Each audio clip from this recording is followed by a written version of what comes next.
Hi guys and welcome to this video. So as the title says, today we are going to tackle 5 things to know to make physics easier. So this is aimed at students, whether it's for your GCSEs, A levels, whether you're doing high school, even at university. These are 5 principles that can really help you with physics. So coming from me, I came from getting D's at physics to getting an A.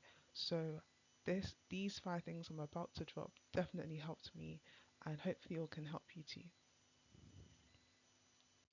So number one is accepting the fact that physics is normally taught wrong.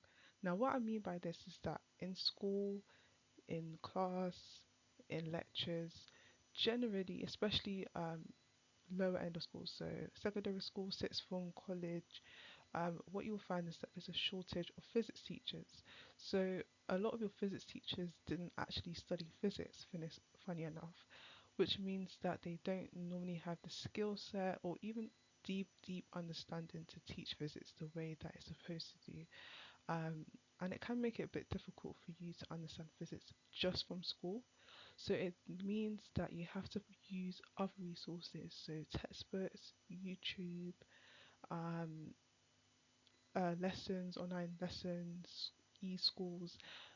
You have to put in a bit of extra effort in outside resources because in school it's normally not enough just to rely on your teacher. So number two is that you should always remember that physics is always a series of logical steps. And it can be hard sometimes to remember this because it can be overwhelming. Sometimes you look at the question, look at the answer and think, how am I supposed to get there? But if you remember that physics is always one piece of knowledge that logically goes to the next piece of knowledge, it really helps you with trying to tackle those difficult questions. So, for example, you may have like an energy transfer question. It will help a lot if you remember that, okay, energy can never be destroyed or created. So, if a light is turning on, it must come from somewhere. Or if there's a crash or a movement, that energy is being transferred or stored because it can't be created out of nowhere. So physics is always from one step to another, no matter how hard it may seem. Step number three is remembering that physics always requires problem solving. So problem solving is a bit difficult to just teach, especially in one lesson. However, there are tips and advice that I can share later in another video. But problem solving is a skill that can be taught over time with practice and dedication. It's not something that is necessarily taught in school directly by teachers, but it's something that you develop over time, the ability to solve problems, but it is a huge part of physics. So again, practicing with resources outside of school really helps with this, and also follow this channel and my social medias so that you can get more advice on this particular skill of problem solving. The fourth tip is the fact that physics is normally under practiced. So, what I mean by this is if you compare physics to maths, physics is normally kind of taught, there's some theory, maybe do 2 or 3 questions, and that's it. Whilst in maths, you have a topic, and the lesson. So, this brings us to point number four, physics is normally under practice.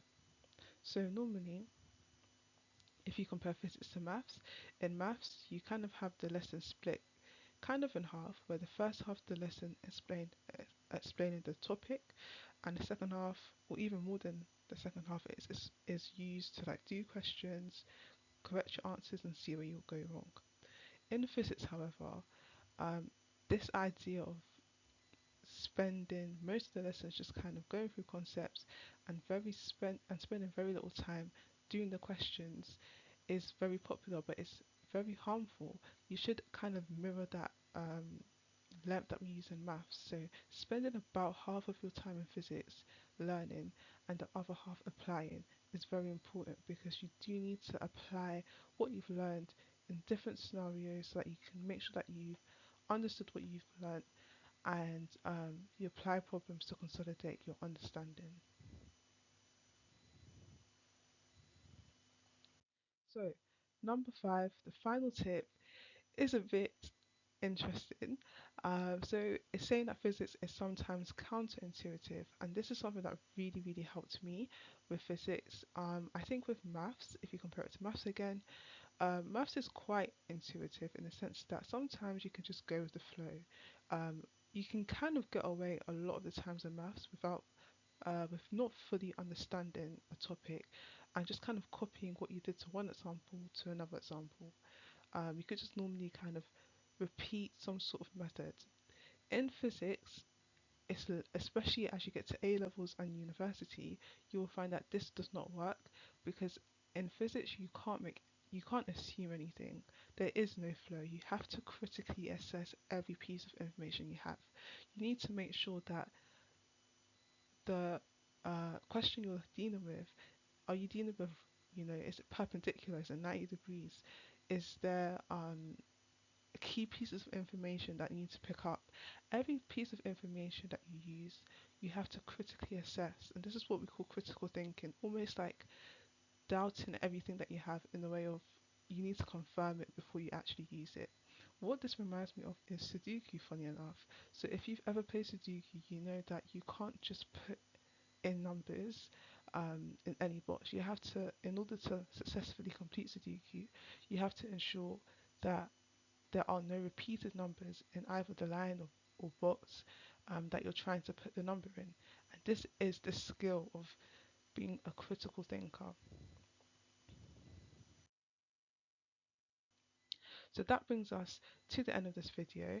I hope that was useful and I hope that made sense. If it did, please like, comment, and subscribe.